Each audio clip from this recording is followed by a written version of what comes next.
So the government wants us funding both the Israel-Hamas war and the Ukraine-Russia war. Check this out, guys. In terms of what this all means, Paul Tudor-Jones, the famed investor, was on CNBC this week, and he said, "This is the most threatening and challenging geopolitical environment that I've ever seen. At the same time, the US is in its weakest fiscal position since World War II, with debt to GDP at 122%. Can America, can the West afford another war at this time?" I think the answer is absolutely. America can certainly afford to stand with Israel and to support Israel's military needs. And we also can and must support Ukraine in its struggle against Russia. And look, the American economy is doing extremely well. Inflation has been high and it's been a concern to households. It's come down considerably.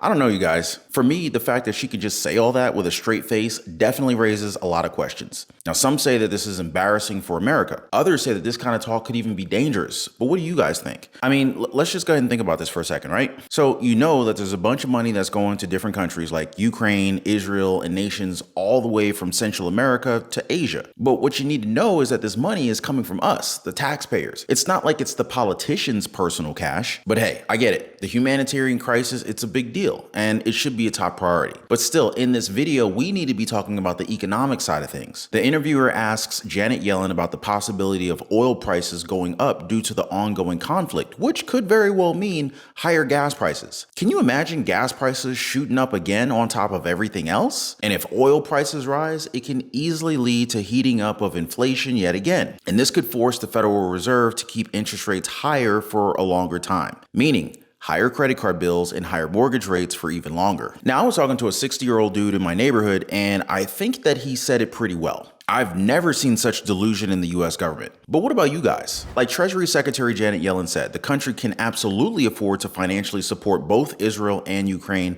in their respective war efforts. President Biden, in a post on X, formerly known as Twitter, recently reiterated Washington's unwavering support for Israel in its war against Palestinian militant group Hamas, and said that he had provided Israeli Prime Minister Benjamin Netanyahu with an update on both US military support and efforts to protect civilians as the conflict escalates. And don't forget about Senate Majority Leader Chuck Schumer saying that he would work to ensure that Israel has everything that they need to totally eliminate the terrorist group from the Gaza Strip. Really, they're all about funding these wars. But what about the average American? Who's funding us? I think people's financial situation becomes pretty clear when you read through the latest headlines. Home sales hit 13-year lows as surging mortgage rates, rising prices, squeeze home buyers, and Google lays off dozens in its news division in its latest round of cuts. Car theft soars 20% last year. Overwhelming majority of Americans think US is trending downhill. 28% of Americans believe it will take 5 years to pay off their credit card debt.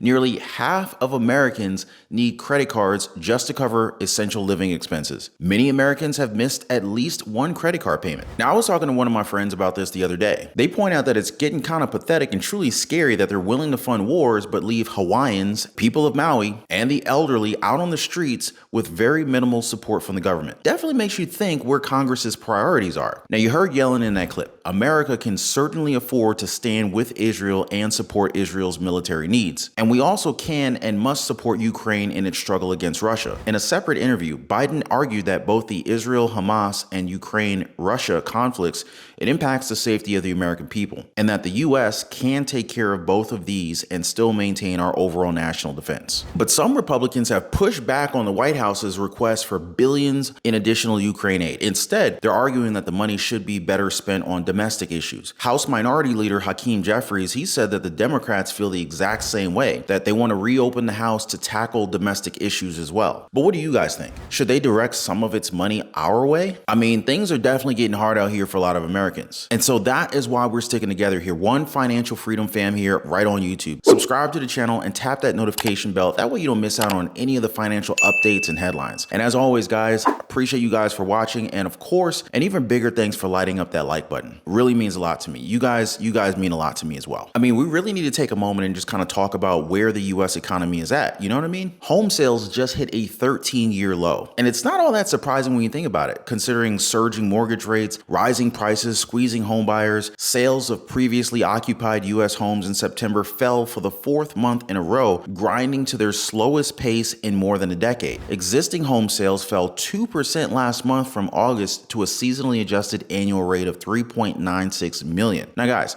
this is just above that 3.9 million unit pace that economists were expecting, but it's the slowest sales pace since October 2010, when the market was still choked by the foreclosures following the housing bust several years earlier. But still guys, home prices just keep climbing versus a year ago. The national median sales price rose 2.8% from September last year to $394,300.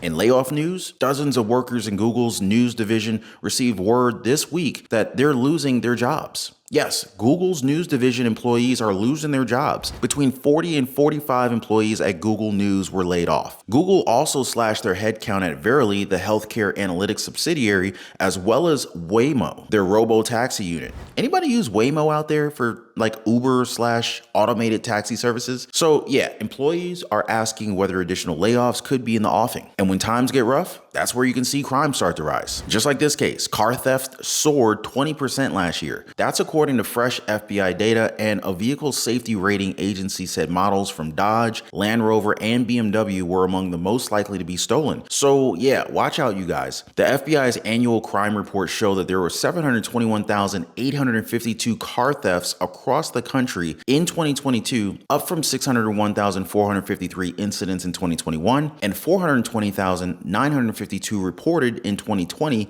at the start of the pandemic. And guys, just in case you guys are curious, the Dodge Charger SRT Hellcat topped the ranks as the most broken into, most stolen car in 2022. Anybody own a Dodge Hellcat SRT? If you do, definitely take care out there, you guys. Overall, a whopping 78% of US adults believe the country is trending in the wrong direction, according to a poll that was recently taken in the days after former House Speaker Kevin McCarthy was voted out of his post by members of his own party. That rating is down from about a month prior, when the group found that 75% of Americans felt that the country was heading in the wrong direction. Not to mention, guys, the poll's finding marks the most negative sentiment about the country's direction since May, around the time of the debt ceiling crisis. And overall, President Biden was pegged with a 38% net job approval rating and a 61% net disapproval rating. Not good, but what do you guys think about this, guys? Like, what grade would you give President Biden and our government officials right now? I would love to hear your thoughts in the comment section down below on this one. A recent survey from Clever Real Estate showed just how bad the problem is with American credit card debt. 61% are currently wrestling with credit card debt, and on average, people are carrying a balance around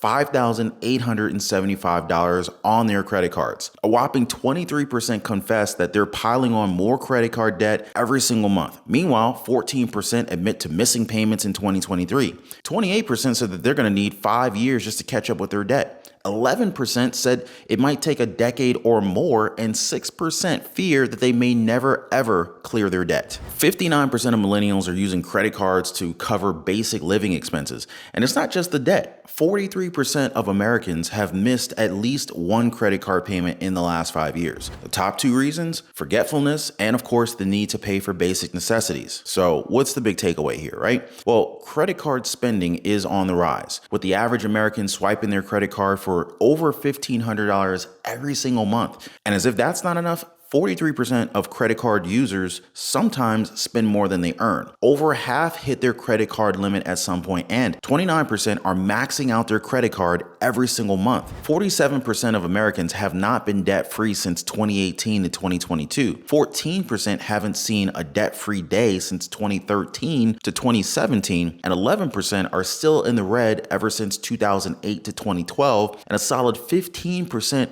have never tasted debt freedom before 2008. And this is the economy that we're saying can sustain funding for 2 wars? Really? Now, if you ask the Fed, they're going to highlight how the U.S. household wealth increased by $5.5 trillion to a record $154.3 trillion in the second quarter of this year. The wealth boost was spurred by gains in the stock and the housing prices, which are still the largest components of household net worth. In the 3 years ending June 30th, the value of directly and indirectly held corporate equities jumped by $2.6 trillion to $44.7 trillion. Meanwhile, the value of household real estate increased by $2.4 trillion to $44.5 trillion. But I'm not sure how many Americans actually felt the increase in household wealth. Now, this is supposed to be a welcome sign of recovery after inflation drove a drop in the value of those assets in the last half of 2022. And it should also give Americans more confidence to weather future financial storms. But question is, will it? Now, despite U.S. household wealth hitting a new record high, financial services giant Moody's Analytics is still skeptical. For them, wealth is little changed over the past year,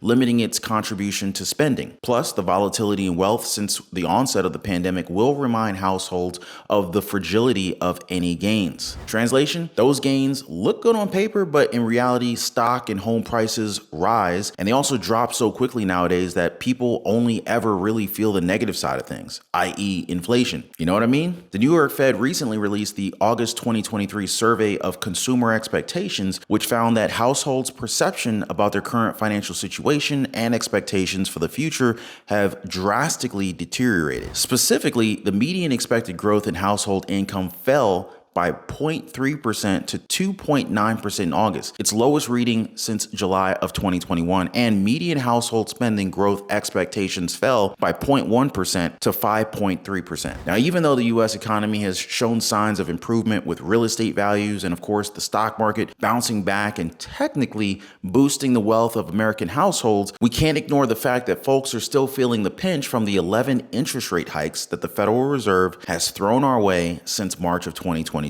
All in efforts to wrestle down this pesky inflation. Now, in the second quarter of 2023, U.S. household debt rose by $16 billion to reach $17.06 trillion in the second quarter of 2023. The American people are grappling with not only inflation, but also those higher interest rates and those ever-rising cost of living. Credit card debt in particular surged $45 billion to an overall whopping $1.03 trillion. The majority of respondents in the New York Fed's most recent consumer expectations survey said that it was harder to get access to credit in 2023 than it was a year ago. And most expect those challenges are just going to continue. Something to watch out for in our next update, guys. Make sure you do not miss it.